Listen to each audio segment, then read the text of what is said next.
کیونکہ after all آج کل میڈیا کا دور ہے, سوشل میڈیا کا دور ہے. سوشل میڈیا کو انفارچونیٹلی کسی ایک خاص پرپس کے لیے استعمال کیا جا رہا ہے آج کل.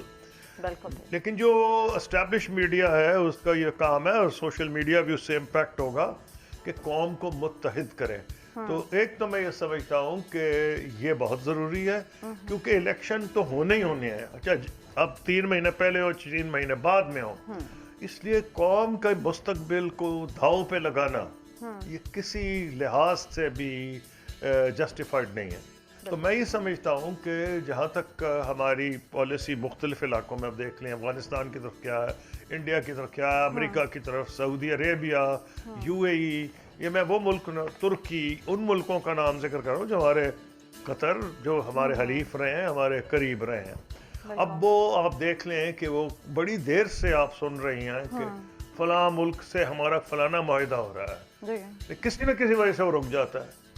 کبھی نہ کوئی جھگڑا ہو جاتا ہے, کبھی کوئی دھرنا ہو جاتا ہے, کبھی کچھ پرابلم ہو جاتا ہے, پھر ان کو یہ پتہ لگتا ہے کہ اس ملک میں شاید تبدیلی نہ آ جائے. پھر ملٹری چیف کی تو اچھی ہونی تھی اور وہ ہو گئی, لیکن اتنی نارمل ممالک میں میٹر نہیں کرتا کون آرمی چیف ہے, اور وہ مینشن ہی نہیں کیا جاتا. ایک چھوٹی سی خبر چھپتی ہے, ایک تقرری ہے وہ ہو جاتی ہے آسان طریقے سے, لیکن اتنا بڑا ایشو بن گیا کہ بہت سے جو فورن وزٹرز آ رہے تھے وہ بھی رک گئے آنے پہ.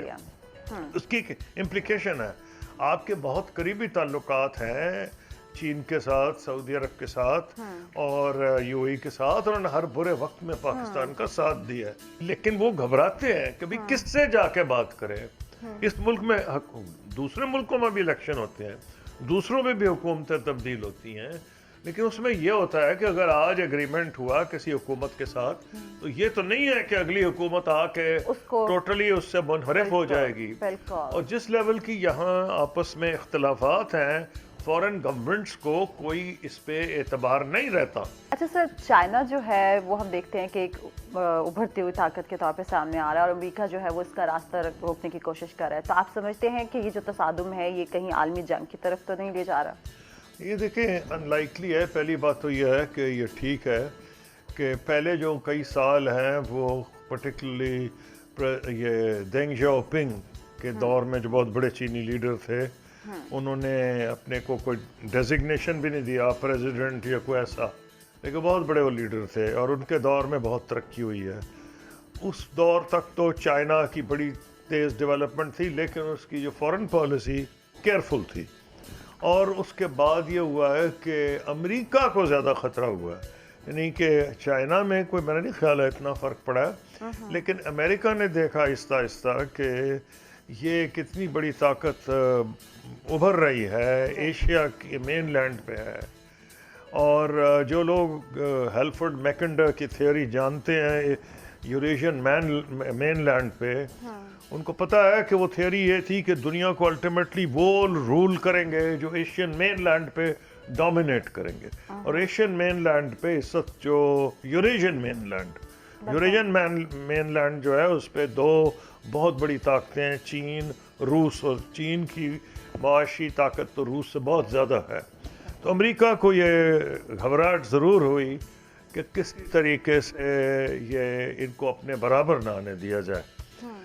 تو ویسے انہوں نے مختلف اس کی وجوہات بتائیں دلائل کے طور پہ کہ جی اس میں یہ اس قسم کی یہ جو ہماری جو کیا کہتے ہیں ہماری جو انوینشنز ہیں, ہماری جو ٹیکنالوجی ہے, اس کا وہ ہم سے چرا لیتے ہیں, اور وہ ہمیں جو قیمت ملنی چاہیے انٹلیکچوئل پراپرٹی کی وہ نہیں ملتی, انٹلیکچوئل پراپرٹی رائٹس ہم کو نہیں دیتے. پھر جو انویسٹمنٹ ہوتی ہے چائنا میں امریکن کمپنیز کی, یہ ان کے دلائل تھے, ان سے زبردستی ٹیکنالوجی شیئر کرنے کو کہا جاتا ہے. لیکن اصل میں خطرہ ان کو یہ پڑ گیا تھا کہ چائنا جو ہے وہ ساری دنیا کی ورک شاپ بن گیا. بالکل سر, یعنی آپ نے جوتے کے تسمے سے لے کے ہوائی جہاز, کنگھی لینی ہے, لپسٹک لینی ہے, کچھ لینے, انڈر گارمنٹ چین کے بنے ہوئے ہیں, تو ساری دنیا کی ورک شاپ بن گیا تھا. اور چین کو یہ ڈر تھا کہ اس کی وجہ سے اس کا اثر و رسوخ بین الاقوامی طور پر بہت بڑھ رہا ہے. پھر تو اس پہ جو مزید ان کو گھبراہٹ ہوئی وہ جب پریزیڈنٹ شی جن پنگ نے آ کے بیلٹ اینڈ روڈ انیشیٹو جو انہوں نے جس کا پاکستان میں ہم دیکھتے ہیں چائنا پاکستان اکنامک کوریڈور، لیکن ایکچولی وہ دنیا کے کوئی 100 سے زیادہ ممالک سے ان کی لنکیجز ہیں، افریقہ، یورپ، ایشیا، اس میں لینڈ روٹس ہیں، سی روٹس ہیں، مختلف جگہوں پہ پورٹس ہیں، مثلا انڈین اوشن میں ہی 4-5 پورٹس ہیں، ایک برما میں ہے، ایک پھر پاکستان میں گوادر میں تو ہم پورٹ نہیں، ہم تو ہاربر کہتے ہیں، پھر وہ کہتے ان کو ڈر ہے امریکنوں کو کہ یوز نہ ہو جائے کہیں، اسی طرح ہمبن ٹوٹا تھا، پھر جبوتی تک آئے، تو ہر طرف اس کو اسٹرنگ آف پرلز، موتیوں کا ہار کہا جاتا تھا، جو امریکہ کہتے کہ چائنا بنا رہا ہے یہ انڈین اوشن کو بھی ڈومینیٹ کرے گا، کیونکہ بیسکلی چائنا پیسیفک پاور ہے، ان کو یہ ڈر تھا کہ ایشیا پیسیفک، اسی لیے انہوں نے بعد میں ہندوستان کو اپنے ساتھ نتھی کیا کہ ایشیا پیسیفک کے علاقے میں کسی طریقے سے ان کو روکا جائے۔ اصلی بات تو یہ تھی کہ وہ پہلی جنگ عظیم اس کا تقریباً 100 سال ہو گئے، 1919 میں ختم ہوئی، 1819 میں، تو اس میں امریکہ کی جو بالادستی تھی وہ 100 سال تک رہی ہے۔ اب امریکہ کی بالادستی 100 سال رہی ہے، لیکن تاریخ کا یہ سبق ہے کہ تمام پاورز، چاہے برطانوی امپیریلزم، برٹش امپائر اتنی بڑی تھی کہ کہتے تھے کہ sun never sets over the British empire, کو ایک وقت میں دن ہے تو دوسری جگہ پہ رات ہے، تو ساری امپائرز نے عروج بھی ہوتا ہے، پھر ان کا زوال بھی ہوتا ہے۔ اب امریکہ اپنی آنکھوں سے دیکھ رہا تھا کہ ایشیا میں ایک بہت بڑی پاور جس کو اپنے ماضی پہ بڑا ناز ہے، چائنا کی ایک اینشنٹ ہسٹری ہے، اینشنٹ سیولائزیشن ہے، تو کہنے کو تو انہوں نے بہت سی وجوہات بتائیں، لیکن میرا یہ خیال ہے کہ اس کو ہم سمجھ سکتے ہیں نیشنل رائیولری، ان کو برداشت نہیں ہوئی کہ جی ایک اور طاقت ہمارے سامنے رائز ہو رہی ہے، تو وہ بلکہ مجھے یاد ہے کہ آج سے کوئی 10 سال پہلے میں نے کیونکہ تقریر میں اس کا ذکر کیا تھا، اکانومسٹ میگزین نے یہ کہا تھا کہ دنیا کو امید کرنی چاہیے کہ چائنا، اب 10 سال پہلے، چائنا اور امریکہ کے درمیان رائیولری دشمنی میں نہ تبدیل ہو جائے، تو یہ ان ادر ورڈز اس بات کا ادراک تھا جو اب ہم کو نظر آیا، لیکن کس حد تک یہ جائے گی؟ ابھی جو میٹنگ ہوئی ہے ایشیا پیسیفک کی، اس میں پریزیڈنٹ بائیڈن ملے ہیں پریزیڈنٹ شی جن پنگ سے، دکھاوے میں تو بہت گرم جوشی ایک دوسرے کو ملے، بغل گیر جو کہ تو امریکن کم ہوتے ہیں، لیکن بہت وارمتھ، بہت گرم جوشی سے ہاتھ ملایا اور بڑی دور ان کی طرف گئے، تو اچھی بات ہے، دکھاوے میں ہی اچھا ہو تو اس کا بھی کچھ نہ کچھ اثر پڑتا ہے۔ سر کیونکہ ہم چین کی اور امریکہ کی بات کر رہے ہیں، تو سر جو چینی صدر کا دورہ سعودی عرب ہے، یہ بھی اگر ہم دنیا کی سیاست میں دیکھیں تو ایک بڑی تبدیلی ہے، کیونکہ سعودی عرب میں بھی امریکہ کے علاوہ کبھی کسی کا سوچا بھی نہیں تھا، وہ گلف کے جتنے بھی ہیڈز ہیں، سربراہان ہیں، ان کو بھی انوائٹ کر رہے ہیں، آپ کیا سمجھتے ہیں کہ اس کے کیا اثرات مرتب ہوں گے؟ دیکھیے بات یہ ہے کہ امریکہ کا یہ خیال تھا کہ جو شاہ ابن سعود کے دور میں، وہ بھی 100 سال ہو گئے، کیونکہ ہم سب 100 سال کی بات کر رہے ہیں، کہ تقریباً 100 سال پہلے، جو 100 سال سے ذرا کم، یہ پریزیڈنٹ روزویلٹ کی میٹنگ ہوئی تھی ابن سعود کے ساتھ، جس میں اس الائنس کی بنیاد رکھی گئی تھی، کیونکہ آئل جو تھا وہ ان کو شروع میں اندازہ تھا تیل جو ہے وہ سرچشمہ ہے قوت کا، اور امریکہ قوت کے تمام سرچشموں پہ اپنی بالادستی رکھنا چاہتا تھا، اور اس میں جو اجارہ بالادستی جو تھی، اس میں جو سعودی عرب تھا اس کا ایک بنیادی کنگ پن کہہ سکتے ہیں بن گیا تھا، اور اس علاقے میں دو، ایک تو شاہ ایران جو نمبر 1 تھے، کیونکہ ان کے پاس بھی تیل کی بڑی دولت تھی اور وہ بڑے ویسٹرنائزڈ بھی تھے، اور سعودی بادشاہ جو تھی، تو ان پہ وہ ریلائی کر رہے تھے، لیکن ہوا یہ ہے کہ امریکہ نے یہ ریئلائز نہیں کیا کہ ساری قوموں میں یہ خواہش ہوتی ہے برابری کی، اور پھر سعودی عرب جو ہے ایک بہت امیر ملک ہے، اور پھر انہوں نے ہماری طرح یعنی پاکستانیوں کی طرح پیسہ ٹوٹلی ضائع نہیں کیا. ٹھیک ہے ان کے یہاں کی بھی جو ایلیٹ ہے اس نے بہت پیسہ اڑایا لیکن کافی خرچ بھی کیا ہے اپنی تعلیم پہ بچوں کی. ٹھیک آبادی ان کی کم تھی, اس کے نتیجے میں ان کی بڑی ڈیولپمنٹ ہوئی ہے اور وہ کافی انویسٹ کر رہے ہیں. پھر وہ ایک ایسے دور کو بھی دیکھ رہے ہیں, تصور کر رہے ہیں کہ وہ دور آئے گا جب تیل پہ ہماری ریلائنس نہیں رہے گی اور وہ جب آئل کے اوپر سعودی عربیہ کی ڈیپینڈنس نہیں رہے گی. تو وہ سائنس اور ٹیکنالوجی میں وہ جا رہے ہیں. اور ایک وجہ جو یو اے ای اور کچھ اور ممالک گلف کے اسرائیل کے ساتھ کوآپریٹ کر رہے ہیں وہ وہی ہے جو اسرائیل کی خواہش پاکستان کے ساتھ بھی تھی کہ بھائی ہم ٹیکنالوجی شیئر کریں گے, سائنس میں آئیں گے. ہماری تو اپنی وجوہات ہیں کہ ہم نے ان کے ساتھ وہ ڈپلومیٹک ریلیشنز نہیں قائم کی, لیکن اب دیکھیں کتنے یہ عرب ممالک ہیں سعودی عرب نے ابھی قائم نہیں کی لیکن ان کے تعلقات بہت بہتر ہو گئے ہیں. تو اس کی کیا وجہ تھی کہ وہ اپنے آپ کو سائنٹیفکلی ایک خاص لیول پہ لانا چاہتے تھے اور اب وہ اس قسم کی جو ہے نا بیکورڈ سیلف آئٹمز یعنی جس میں total reliance on raw material ہو یا کموڈیٹیز ہو, کموڈیٹی کا گندم ہو یا آئل ہو, اس سے آگے جا رہے ہیں. تو اس لیے ان کو دوسرے دوستوں کی بھی ضرورت تھی. پھر جس قسم کا بیہیویئر پریزیڈنٹ بائیڈن کا تھا سعودی عرب کی طرف اور جو عدنان خاشوبی کا جو مسئلہ بن گیا اس پہ ان کی دشمنی ہوئی. پھر پریزیڈنٹ بائیڈن اس وقت صدر نہیں تھے لیکن وہ پریزیڈنشل کینڈیڈیٹ تھے, انہوں نے سخت زبان استعمال کی لیکن ان کو جلد اندازہ ہو گیا کہ سخت زبان کے باوجود ان کو سعودی عرب کا دورہ کرنا پڑا. محمد بن سلمان سے ان کی ملاقات ہوئی لیکن اس کا نتیجہ وہ نہ نکلا جو وہ چاہ رہے تھے. ان کا یہ خیال تھا کہ وہ تیل کی قیمتیں کم کریں گے. ایک تو جو رشیا نے اور یوکرین کی جو جنگ ہے, جو تیل کی قیمتیں بڑھ رہی ہیں اس میں اگر سعودی عرب اور گلف کنٹریز خلیج کے ممالک تیل کی قیمتیں کم کر دیں اوپیک میں تو روس کو نقصان مزید ہوگا اور ویسٹ کی جو معیشت ہے اس کو فائدہ ہو جائے گا. قطعاً ایسا نہیں کیا سعودی عرب نے, انہوں نے وہ کیا جو ان کے اپنے مفاد میں تھا. ان کے اپنے مفاد میں تھا کہ قیمتیں ایک خاص لیول سے نیچے نہ جائیں اور اس کا فائدہ پوٹن کو ہوا جو کہ امریکہ کے لیے زہر تھا. تو امریکہ تو اس طرح کی چیزیں برداشت ہی نہیں کرتا, پسند ہی نہیں کرتا.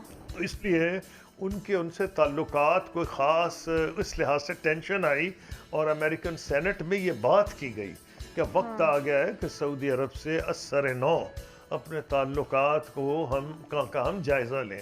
اس سے یہ قابل فہم بات ہے کہ چین اور روس کوشش کر رہے ہیں کہ سعودی عربیہ اور گلف کے دیگر ممالک سے اپنے تعلقات بڑھایا ہوا ہے. بڑی ستم ظریفی ہے.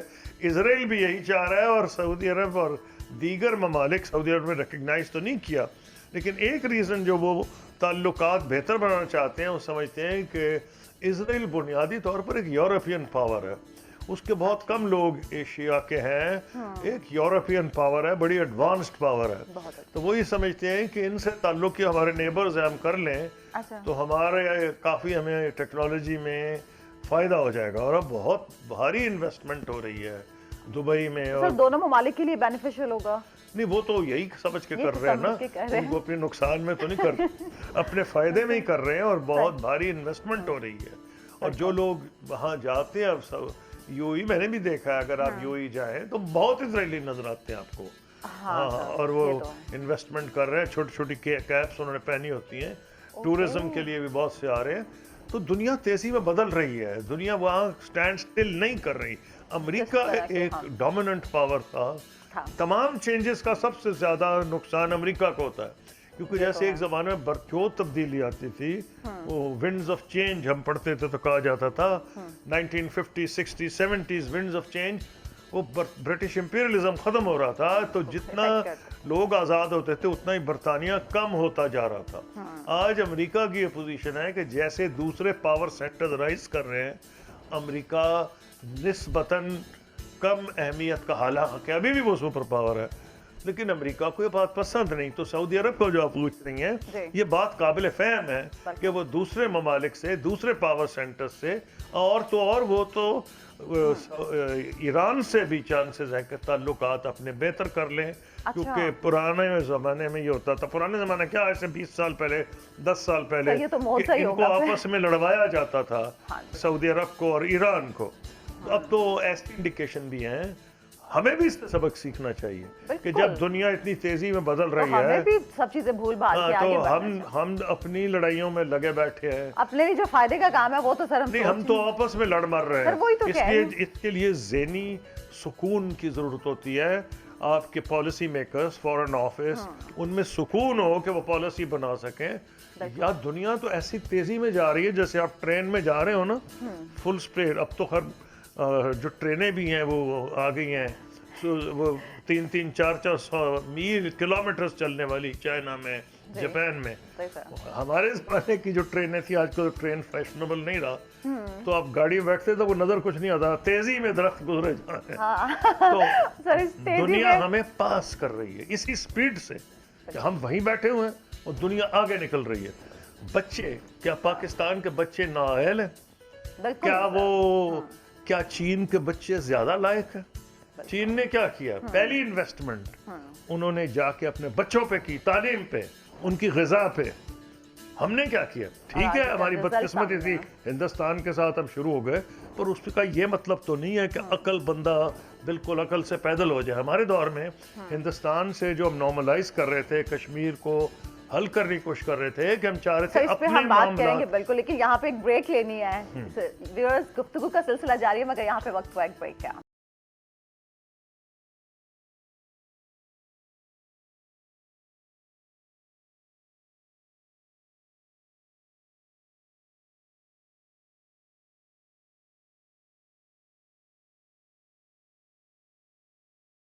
Welcome back. آپ دیکھ رہے ہیں ویکینڈ ود فائزہ بخاری. ہمارے آج کے مہمان ہیں خورشید محمود قصوری صاحب, اور بریک پہ جانے سے پہلے ہم سعودی عرب, چین اور باقی سب کے جو ممالک ہیں ان کے حوالے سے بات کر رہے تھے, ان کی ترقی کے بارے میں بات کر رہے تھے, ان کی فارن پالیسی کے حوالے سے. اب سر میں آپ سے ایک جاننا چاہوں گی کہ اسلام آباد ہائی کورٹ نے حکم دیا ہے کہ عافیہ صدیقی کا معاملہ امریکی سفیر کے ساتھ اٹھایا جائے. تو سر میں نے یہ سنا پڑا ہے کہ عافیہ صدیقی جو تھی وہ آپ کے ٹائم میں ان کو امریکہ کے حوالے کیا گیا. اگر اسلام آباد ہائی کورٹ نے کہا ہے, بڑی اچھی بات ہے, نیکی کی بات ہے, اور عافیہ صدیقی کو واپس لانا چاہیے, ہر صورت میں لانا چاہیے. لیکن اس میں ایک چیز یاد رکھیں کہ یہ ایک سٹیج پہ ہماری طرف بھی ایفرٹ ہوئی تھی, ہمارے بعد بھی ہوئی تھی.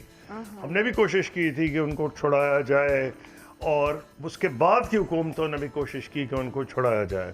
اور اس میں یہ بھی آفر ہوا تھا کہ یہاں وہ جو افریدی جو ہیں, کیا نام ہے ان کا, جو بھی وہ پکڑے گئے تھے اسامہ بن لادن کے کیس میں, جی سر, ان کیس میں ان کو مدد فراہم کرنے پر اس میں ایکسچینج بھی کر لیا جائے. لیکن میرا نہیں خیال ہے کہ دو حکومتیں اس سے تیار تھیں. نہ وہ ان کو ریلیز کرنا چاہتے تھے, نہ یہ شکیل افریدی شاید نام ہے, شکیل افریدی, جی سر, تو انہوں نے, نہ ہمارے لوگ افریدی کو ریلیز کرنا چاہتے تھے. ہمارے لوگ کہتے تھے افریدی نے ایک بہت بڑا, وہ ٹریزن کہہ رہے تھے کہ جی انہوں نے آ کے جگہ بتائی اور امریکہ کی مدد کی ٹریس آؤٹ کرنے میں. جی ٹریس آؤٹ کرنے میں. تو اس لیے, لیکن ایفرٹ نیکی کا کام ہے. امریکہ کے کس حد تک کامیاب ہوں گے امبیسڈر, اس پہ میں کچھ نہیں کہہ سکتا, خدا کرے کامیاب ہو جائیں. لیکن ہمیں اس کی ریٹرن میں اگر امریکن ایڈمنسٹریشن ریڈی ہوگی تو کچھ آفر کرنا پڑے گا. سر آپ ویسے کیا سمجھتے ہیں کہ کیا آفر وہ مانگ سکتے ہیں؟ نہیں, وہ مانگ سکتے ہیں نا کہ جی وہ آپ ہمارے کو بندے چھوڑ دیں, یہی کہیں گے نا, اور کیا کہیں گے. اور ہو سکتا ہے کہ وہ یہ بھی کہیں کہ جی آپ کو ہمارے عدالتی نظام میں جانا پڑے گا, کیونکہ ان کی کنوکشن تو امریکن کورٹ سے ہوئی ہے نا. تو لیکن یہ ناممکنات میں تو نہیں ہے نا کہ اگر American government, Pakistan government agree کر جائیں اب آفٹر آل انہوں نے بہت سزا بھگتی کئی سال سے. اچھا سر، پاکستان کے اپنے ہمسایہ ممالک جن میں انڈیا بھی ہے، ایران بھی، افغانستان ہے، ان کے ساتھ تعلقات مثالی نہیں ہیں. ہم ایسے میں دیکھتے ہیں خطرناک سا جو نقشہ ہے وہ سامنے آتا ہے. آپ کیا سمجھتے ہیں یہ تعلقات کیسے بہتر ہونے چاہیے؟ اور انڈیا کی اگر ہم کشمیر کے حوالے سے بات کریں تو کشمیر کے تمام حقوق انڈیا نے سلب کر دیے اور ہم لوگ یہاں پر صرف مذمتی قراردادیں جو ہیں وہی کرتے رہ گئے ہیں. سر کیا سمجھتے ہیں کہ کشمیر کے ایشو پہ ہم اور کیا کر سکتے ہیں یا ہمیں کیا کرنا چاہیے؟ دیکھیے ایک بات تو یوں ہے کہ تاریخ بدلتی رہتی ہے اور اتنی تیزی میں بدلتی ہے آج کل، جو پچھلے سینکڑوں سالوں میں ہوتا تھا اب دہائیوں میں ہوتا ہے. نریندر مودی 2000 سال کے نہیں ہندوستان کے وزیر اعظم بنے.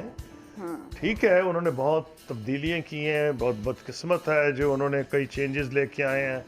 اور کشمیریوں کے جو رائٹس ہیں ایک بات کلیئر ہے، وہ کئی دفعہ کہتے ہیں انڈینز کہ جی آپ کا کیا واسطہ، کشمیر کا تو مسئلہ حل ہو گیا، وہ نہیں ہوا.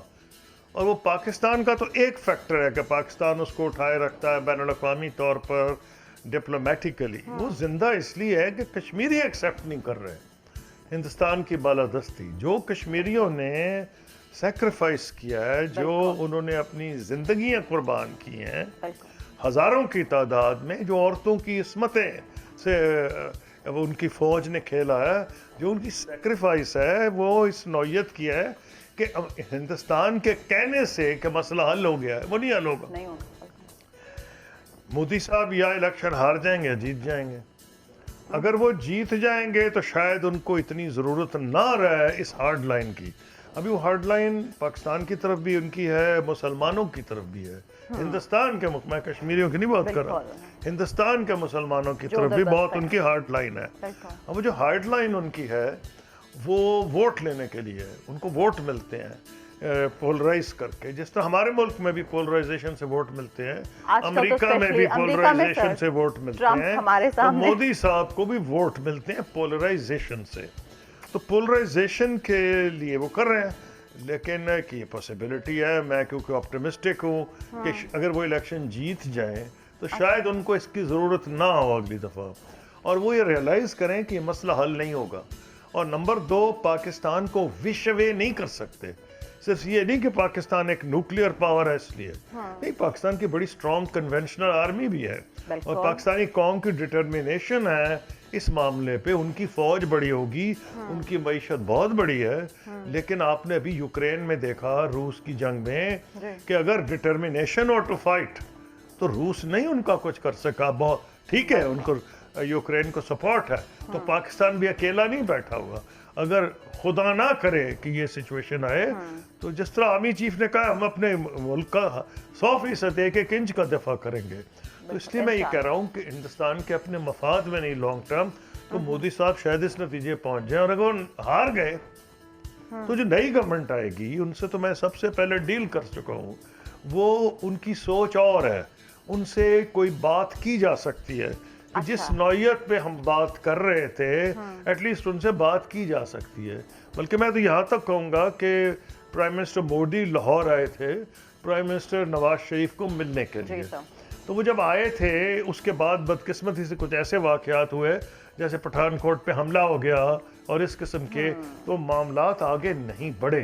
اگر وہ حملہ نہ ہوتا تو ہو سکتا ہے. لیکن میں کہہ رہا ہوں اس کے بعد پھر مودی صاحب نے لگتا ہے اپنی پالیسی تبدیل کی اور انہوں نے دیکھا کہ ہندوتوا پہ ہی مجھے ووٹ پڑ رہے ہیں تو پھر اسی کو چلے. لیکن اس سے پہلے انہوں نے پرائم منسٹر نواز شریف کو بلایا بھی تھا دلی، اپنی جو ان کی وہ اوتھ ٹیکنگ سیریمنی تھی، اور ایشین ساک کے لیڈرز کو بھی بلایا تھا. تو میرا اپنا خیال ہے کہ مودی کو بے وقوف آدمی تو نہیں جو اتنے ہمبل اوریجن سے ایک چائے بیچنے والے کا بیٹا ہندوستان کا وزیر اعظم بن گیا ہے. تو اس میں بیسکلی کو کامن سینس تو ہے نا کہ ٹھیک ہے ابھی ووٹ اس نے لے لیے ہیں، لیکن ساری دنیا کی ہیومن رائٹس آرگنائزیشن، بڑی بڑی جو ادارے ہیں وہ کنڈیم کر رہے ہیں مودی کو اور انڈیا کی رائس پہ جو سب سے بڑا داغ لگا ہے وہ یہ ہے. تو یہ اس کی تبدیلی کی ممکنات ہے، لیکن اصلی وجہ کہ کشمیر کا مسئلہ حل نہیں ہوگا جب تک کشمیریوں کو انوالو نہ کیا جائے. اس حد تک میرا بالکل پختہ یقین ہے کہ، اور کشمیریوں کے لیے اگر آپ نے مسئلہ کشمیر حل کرنا ہے اور ہندوستان کو بھی تب فائدہ ہے کہ کشمیریوں سے وہ اگر کوئی چاہتا ہے حل کرنا تو پاکستان کو اس کو انوالو کرنا پڑے گا. نہیں تو اگر پاکستان ایک پارٹی ہے United nation security council resolutions کی وساطت سے, تو وہ مسئلہ تو نہیں حل ہوگا, تو اس کو پاکستان سے بھی ڈیل کرنا پڑے گا اور کشمیریوں سے بھی. سر آپ کیا سمجھتے ہیں کہ پاک بھارت تعلقات میں ایسی کون سی رکاوٹ ہے جس کی وجہ سے یہ تعلقات جو ہیں یہ بہتر نہیں ہو پاتے؟ نہیں, میرا تجربہ تو یہ نہیں ہے. میرا تجربہ تو بالکل مختلف ہے کہ ہو سکتے ہیں. ایک پیپل ٹو پیپل کانٹیکٹ بڑھانا ضروری ہے. ہمارے دور میں لاکھوں لوگ آتے تھے یہاں سے اور وہاں سے, اور ان کا آپس میں دوسرے ملک میں جاتے تھے تو اچھا تجربہ ہوتا تھا, اس سے تعلقات بہتر بڑھتے تھے. خیر میں تو سمجھتا پاکستان کے ٹورزم کے لیے بہت ضروری ہے, لیکن جو اس کا نتیجہ آپ دیکھیں کہ کرکٹ میچز ہوتے ہیں انڈیا پاکستان کے, عموماً لگتا ہے کہ میدان جنگ ہے. پاکستان کی ٹیم گئی دلی, میں وہاں موجود تھا جب, تو پاکستان وہ میچ جیت گیا دلی میں, اور ایٹماسفیئر بڑا کارنیول تھا اور قسم کا تھا. یہ تو نہیں بھی کہوں گا کہ ان کو خوشی ہوئی پاکستان کی, لیکن ماحول جو تھا وہ بڑا مختلف تھا. لاہور میں انڈیا جیت گیا آ کے, اور مجھے یاد ہے ابھی تک کہ یہاں لاہور کے لڑکے اور لڑکیاں انڈیا اور پاکستان کا فلیگ لے کے قذافی اسٹیڈیم میں بھاگ رہے تھے, ویلکم کر رہے تھے انڈین ٹیم کو. اس کا کیا مطلب ہے کہ جس کو کہا جا رہا تھا ایک ازلی دشمنی ہے, اگر آپ کوشش کریں ماحول کو بدلنے کی تو ماحول بدلا جا سکتا ہے. ماحول بدلنے سے ایسا ایک ایٹماسفیئر پیدا ہو جائے گا کہ آپ بات چیت کو آگے بڑھا سکیں گے. ہمارے دور میں تو آپ کو ڈاؤٹ ہی نہیں, میں نے جو کتاب میں کیا ہے اس کو انڈینز نے بھی پاکستانیز نے بھی, جن کو علم ہے, جو اسٹڈی کرتے ہیں, یہ جو اس وقت موجود تھے کہ یہ ایگریمنٹ جو تھا اس پہ انڈین کی گورنمنٹ, اس وقت کی حکومت, اس وقت کی جو ڈیپ اسٹیٹ یعنی اسٹیبلشمنٹ سب انوالو تھی. میں نے تو کتاب میں نام بھی دیے ہیں کون کون سے جرنیل ادھر ادھر انوالو تھے, سارا میری کتاب میں اس کا ذکر ہے. تو اس کا مطلب ہے اگر آپ اس کے قریب پہنچ سکتے ہیں تو کیوں نہیں یہ ہو سکتا. آپ کہہ رہے ہیں کہ ممکنات میں ہے, اور اسی لیے میرا رویہ لوگوں سے اس لیے مختلف ہے کہ میں نے دیکھا, لوگ اندازے لگاتے ہیں نا, تو میں نے دیکھا ہے, تو اس لیے پاسبل ہے. اس کے لیے آپ کو پاکستان کے حالات بہتر کرنے پڑیں گے, کیونکہ بھارت بھی آپ کا حالات دیکھتا ہے کہ جو آپ نے برا حال کر لیا ہے معاشی طور پر, سیاسی طور پر, تو آپ اپنے حالات بہتر کریں نا. اچھا سر, یہ بھی مجھے بتائیں کہ پاکستان نے تقریباً ہر دور میں ہر موڑ پر امریکہ کا ساتھ دیا, لیکن صدر جو بائیڈن نے پاکستان کو خطرناک ترین ملک قرار دیا. سر ایسا کیوں ہے؟ نہیں, ایسی بات کچھ نہیں ہوتی ہے. ٹھیک بات ہے, ایک سطحی طور پہ تو ٹھیک بات ہے جو آپ کہہ رہی ہیں. ایکچولی کوئی کسی کا ساتھ نہیں دیتا, لوگ اپنے نیشنل انٹرسٹ کو سپورٹ کرتے ہیں. ہم امریکہ کے کوئی اس لیے نہیں سپورٹ کر رہے تھے کہ ہم سمجھ رہے تھے کہ ہمارا کوئی ازلی دوست ہے. ہمارا مفاد بھی ثابت تھا, ہم پاکستان کی فوج کو بڑی مدد ملی ایک ایسے موقع پہ جب پاکستان آزاد ہوئے ہیں, تو ہمارا مقابلہ ہی کچھ نہیں تھا. انڈیا میں انڈسٹری چلی گئی, ان کے انڈیا نے پاکستان کے ویپنز اور سٹورز بھی نہیں دیے. ہمارے پاس فوج تھی, ٹرینڈ فوج, لیکن اس کو عام کرنا تھا, اس کو ہتھیار ہم نے امریکہ سے ملے. اور تو اور ذوالفقار علی بھٹو جو بعد میں امریکہ کے مخالف بھی ثابت ہوئے, انہوں نے ایڈمٹ کیا کہ امریکہ کے ساتھ جو الائنس تھا اس وقت وہ پاکستان کے مفاد میں تھا. عمران خان نے ریسنٹلی یہ کہا ہے کہ جی میں تو خود چاہتا ہوں کہ امریکہ کے ساتھ تعلقات بہت بہتر ہونے چاہیے. اس کا مطلب کیا ہے؟ اس کا مطلب ہے چاہے آپ امریکہ کے خلاف بات بھی کر رہے ہوں, جیسے بھٹو صاحب تھے یا عمران خان صاحب. خان صاحب تو الزامات بھی لگاتے ہیں امریکہ پہ, پھر اس سے پیچھے بھی ہٹ جاتے ہیں. میں وہ کہہ رہا ہوں, اس کا کیا مطلب ہے؟ لیکن اس کے باوجود وہ ایڈمٹ کیا مطلب ہے کہ بھٹو صاحب نے وہ کاغذ بھی پھاڑے, امریکہ کو کہا دیا elephant has a long memory وغیرہ, لیکن امریکہ سے تعلقات ہم نے کوئی ان پہ لیے احسان تو نہیں کیا نا. یا تو آپ اتنے مضبوط ہوں آپ کو ضرورت نہ ہو, یا آپ ہندوستان سے جس سے آپ کا جھگڑا رہا ہے جھگڑے کو ختم کریں. اگر آپ نے وہ نہیں کرنا اور ہمارے لیے ہم چاہتے ہیں کشمیر کا کوئی باعزت سیٹلمنٹ ہو تو اس کی قیمت ہمیں ادا کرنی پڑتی ہے. تو میرا پوائنٹ اس میں یہ ہے, آپ یہ نہیں ہے کہ پالیسی کے بغیر ہر جگہ پہنچ جائے کہ امریکہ نے ساتھ نہیں دیا, امریکہ آپ پہ چارج لگا رہا ہے کہ آپ دھوکہ ان کو دیتے ہیں, آپ کہتے ہیں آپ نے دھوکہ دیا, وہ کہتے ہیں جی آپ ہم سے پیسے لیتے ہیں اور مخالفین کو سپورٹ کرتے ہیں, ڈبل گیم. ہم کہتے ہیں جی آپ کی ڈبل گیم ہے, آپ صرف اپنی سیکورٹی دیکھتے ہیں, ہماری سیکورٹی نہیں دیکھتے. اس میں صداقت کس کے اسٹیٹمنٹ میں ہے؟ نہیں, صداقت تو دونوں ملک اپنے نیشنل انٹرسٹ کو دیکھتے ہیں, کوئی کسی کا فرینڈ نہیں ہوتا فار انٹرنیشنل ریلیشنز میں, کوئی ایسی یاری دوستی نہیں ہوتی. تو آپ پاکستان تحریک انصاف سے ریلیٹڈ کچھ چیزوں کی طرح کر رہے ہیں. یاری دوستی کچھ نہیں ہوتی انٹرنیشنل ریلیشنز میں, قومی مفاد ہوتا ہے. اور قومی مفاد, آپ نے ابھی مجھ سے پوچھا نہیں کہ جی وہ پہنچ گئے ہیں جی فلاں صاحب پہنچے سعودی عرب اور امریکہ کا کیا ہوگا, تو میں نے آپ کو کہا تھا کوئی ازلی دوستی دشمنی نہیں ہے. اس وقت سعودی عربیہ کا اور امریکہ کا وہ انٹرسٹ تھا, اب انٹرسٹ سعودی عربیہ کا بدل رہا ہے. تو ریزن بڑا سمپل ہے کہ جی وہ اپنے قومی مفاد دیکھ رہے ہیں, آپ کو بھی اپنا قومی مفاد دیکھنا چاہیے. اور ہماری بدقسمتی یہ ہے کہ ہم صرف اسی بات پہ خوش ہیں کہ ہماری بڑی اسٹریٹجک لوکیشن ہے, یا وہ میں نے تو کتاب میں مذاق پڑھا ہے کہ we are a bridge to this that, کہ جی ساؤتھ ایشیا ویسٹ ایشیا. تو میں نے کہا برج کا ہے بھائی, تمہاری برج تو بند ہے, آپ کا تو کوئی برج ہے ہی نہیں, کوئی ٹریڈ آپ کیسے خاک کریں گے. آپ کی جو پوزیشن ہے وہ کیا ہے؟ آج کے دور میں ترقی ہوتی ہے, ریجنز کرتے ہیں, یورپ, آسین, یہ پاکستان سے پیچھے آسین ملک تھے, یہ جتنے ملک تھے پاکستان سے بہت پیچھے تھے, انہوں نے ڈیولپ کیا ریجنلی, یعنی کہ ریجنل پورا ساؤتھ ایسٹ ایشیا ریجنلی آسین میں ڈیولپ کیا. ساکھ کی بالکل جان نکال دی گئی ہے, اس کی وجہ سے ہے کہ کوئی کنیکٹیوٹی نہیں ہے. اگر کنیکٹیوٹی میں پاکستان کا مفاد ہے, اور ہم بڑے خوشی میں کہتے ہیں کہ ہماری اسٹریٹجک لوکیشن بہت بڑی لوکیشن یہی ہے نا کہ آپ جوڑتے ہیں ساؤتھ ایشیا کو, ویسٹ ایشیا کو اور چین کو. تو آپ کے یہاں تو ٹریڈ ہی کچھ نہیں, نہ افغانستان سے, نہ چائنا سے, نہ ایران سے, ڈائریکٹ تو کچھ بھی نہیں ہے. تھوڑا بہت ایران سے ہے, افغانستان سے بھی ہمارا جیسا ہے ویسا ہے, آپ کو نظر آ رہا ہے. اصلی دو بڑی طاقتیں ہیں چین اور ہندوستان. ان کے ساتھ ہمیں آپ کی اگر دونوں کی آبادی ملا لیں تو 30% دنیا کی آبادی ہے, بیچ میں پاکستان ہے. تو اگر آپ سوچیں اسٹریٹجیکلی, دور اندیشی سے, حالات وہ پیدا کرنے چاہیے پاکستان کے مفاد میں ہے کہ پاکستان کو فائدہ ہو. پاکستان کو فائدہ تب ہوگا جب اس خطے میں امن ہوگا اور سارک جو ہے اس کی کنیکٹیوٹی کا ہم فائدہ اٹھائیں گے. ہم نے ہندوستان کی ہٹ درمی ہے, مودی کی ہٹ درمی ہے, وہ تو اپنے ملک میں کر, ہم نے تو اپنی بات کرنی ہے نا بھائی, ہمیں کس بات کا فائدہ ہے. ہمیں اگر فائدہ اس میں ہے کہ ہر وقت ہم ایسی پالیسی کریں جو ہم نے ماضی میں اپنائی ہے, تو پھر آج تو ہمیں دنیا کا لیڈر ہونا چاہیے تھا.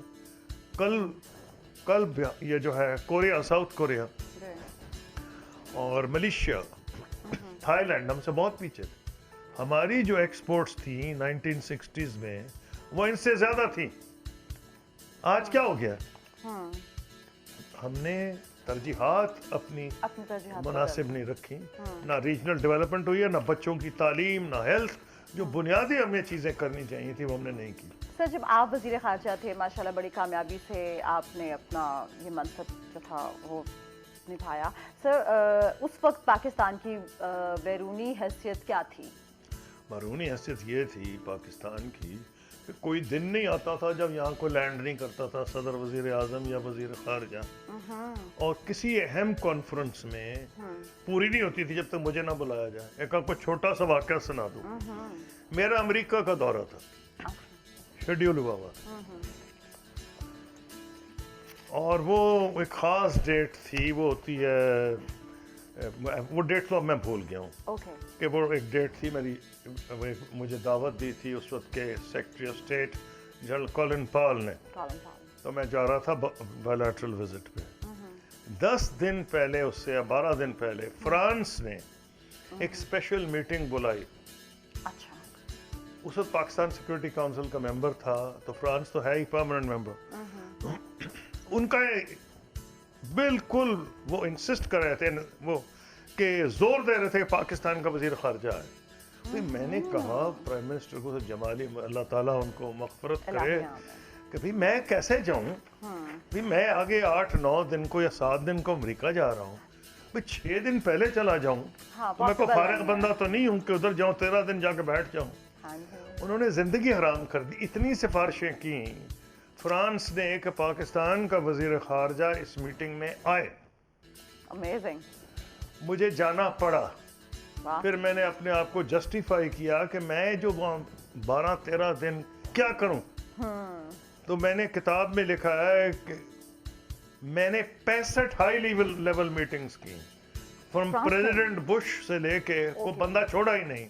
Secretary of state, secretary of defence, national security adviser, attorney general کو بندہ چھوڑا ہی نہیں، کیونکہ میں نے کہا اب میں نے حلال کرنی ہے وزٹ. بالکل یہ پاکستان کی اہمیت تھی کہ وہ ایک میٹنگ کرنا چاہ رہے تھے. یہ شاید this was about probably attack on America کا تھا، وہ شاید اٹیک کرے گا اس پہ عراق پہ یا کوئی اور مسئلہ تھا، میں بھول گیا ہوں. لیکن انہوں نے کہا پاکستان کا وزیر خارجہ کا آنا ضروری ہے. زبردست ہے. ہاں تو کوئی فرق تھا تو کہتے تھے بہت سر فرق تھا. اچھا سر، آخری سوال یہ کہ اس وقت بلاول بھٹو صاحب جو ہیں وہ وزارت خارجہ کے منصب پر فائز ہیں.